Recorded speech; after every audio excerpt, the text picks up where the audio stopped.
How you doing? Today we're going to do something at Avon Prime Meats that we always do, which is try to make things real simple for everybody to do. First thing we're going to do is leg of lamb. So we're going to make a quick little rub for it.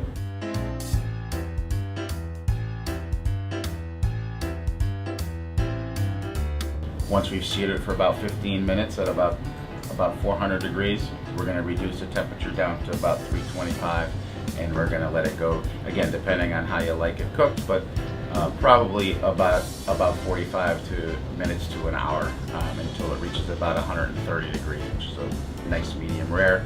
A little carryover cooking will bring it just under medium, and we'll be ready to serve.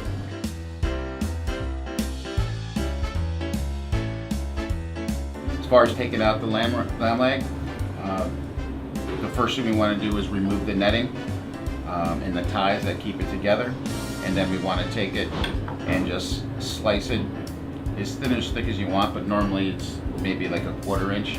Slice it all the way down and serve your guests.